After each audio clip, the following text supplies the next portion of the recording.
мира длиной около 9000 километров. Принято считать, что китайскую стену построили китайцы для защиты от набегов кочевников с севера.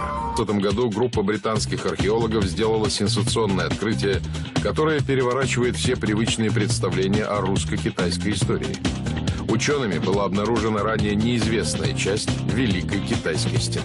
И пришли к сенсационному выводу. Бойницы для ведения огня в ней направлены не на север, где жили кочевники, а на юг, то есть в сторону Китая. Но что это означает? Получается, Великая Китайская стена была построена задом наперед, лицевой стороной к Китаю. Но как такое возможно? Не могли же китайцы возвести самое большое в мире укрепление, направленное против самих себя? Или стену построили не китайцы? Но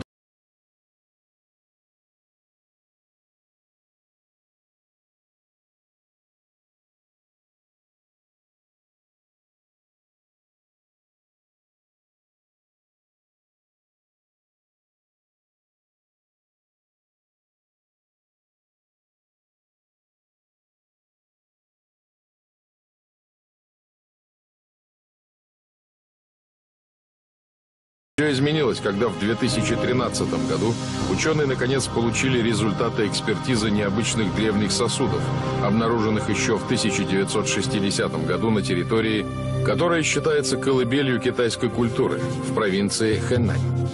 Оказалось, обнаруженные на месте раскопок чаши, амфоры и кувшины были украшены древними письменами, которые не имели никакого отношения к китайским иероглифам. К какой именно цивилизации принадлежали древние сосуды, ученые не могли сказать долгое время.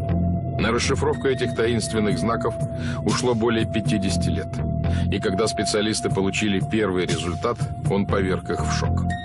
Оказалось, изображенные на керамике знаки полностью совпадают с древнерусским письмом, руницей. Но что это означает? Неужели древние сосуды имели русское происхождение? И если это действительно так, то как они оказались в Древнем Китае?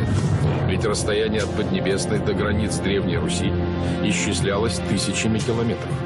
На китайской керамике, на той, которая приурочена к северным землям, как раз эти буквы найдены во множественном числе. И все они абсолютно идентичны тем же буквам, которые найдены на керамике южно-русских территорий. То есть вот Триполи, и там есть еще ряд культур. Даже китайские историки говорят, что письменность в Китае пришла с русских территорий.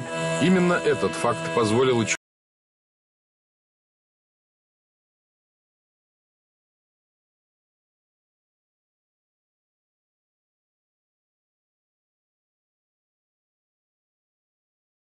руницей вызвали в научном мире немало споров. Неужели территории Поднебесной, где были обнаружены древние артефакты, могли когда-то принадлежать русским? И означает ли это, что древнюю географию придется переписать?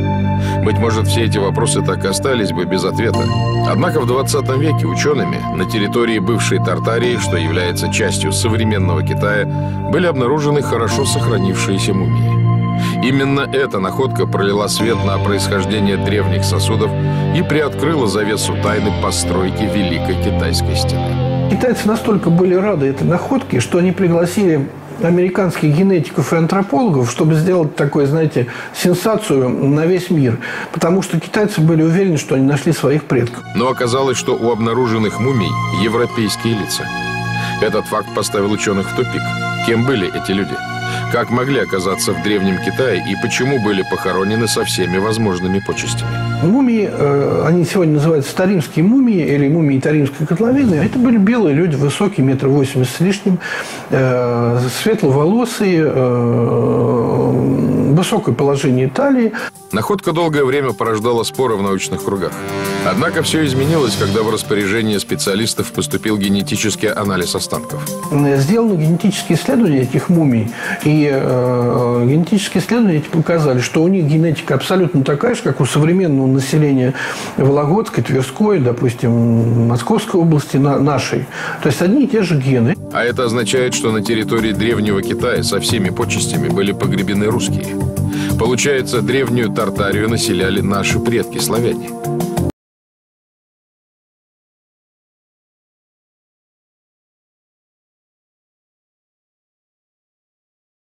увидели, что это обычные русские, то китайцы выгнали американских генетиков, засыпали все свои раскопки, и с тех пор больше на исследования этих мумий наложен запрет. Они больше не изучаются. Однако результатов экспертизы уже было достаточно, чтобы ученые могли сделать выводы.